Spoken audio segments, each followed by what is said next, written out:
On l'appelait Bébéto aux éditions d'Argo de Ravi Ray. Voilà, une histoire d'adolescence. Dans le Barcelone des années 90, Ouais, on suit un ado qui passe ses étés avec sa grand-mère, qui regarde le Tour de France.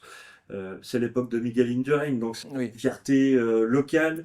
Et cet ado, il s'ennuie l'été. Et sa seule distraction, c'est d'aller au terrain de foot et jouer avec ses copains. Et il se rend bien compte que voilà, il arrive à l'âge où jouer au foot, c'est bien, mais les filles, ça peut être mieux. Mais en oui, même temps, il est encore trop jeune. Et toujours parmi les spectateurs, il y a un plus grand garçon que tout le monde appelle Bebeto, un peu comme le footballeur brésilien des oui, années 90, sans qu'on sache pourquoi, qui est plus grand, mais qui pour autant n'a pas franchi l'étape d'aller voir les filles, oui. de sortir de cet îlot d'enfance. Ouais. Il passe pas encore à l'âge adulte. Et par un peu de hasard, et surtout parce qu'il a absolument besoin de Bebeto dans son équipe pour pouvoir jouer, il va commencer à le connaître un petit peu. Puis après, à découvrir sa famille. Je veux pas en dire trop parce Non. que c'est vraiment une relation d'amitié adolescente avec ce que ça a de beau, de pur, de tendre, d'acceptation.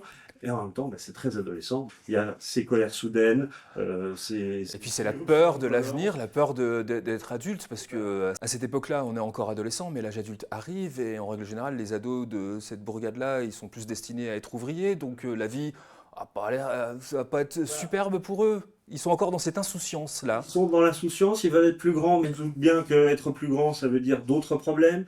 Et donc, il y a vraiment une ambiance que je trouve intéressante. Moi, j'aime beaucoup les récits d'adolescence parce que ce côté changeant permet de mettre un peu de dramaturgie, Oui, de récits forts et de faire passer beaucoup d'émotions. Et là, je trouve que Raviré arrive vraiment à cibler la vision de l'adolescence et c'est aussi la vision des années 90. oui, Pas de téléphone portable, oui. galère pour aller voir les copains, les copines, ce genre de choses. Et voilà, c'est vraiment extrêmement touchant.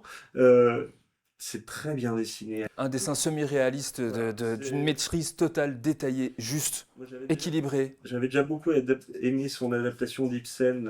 Et je trouve que Ray est un auteur intéressant à suivre.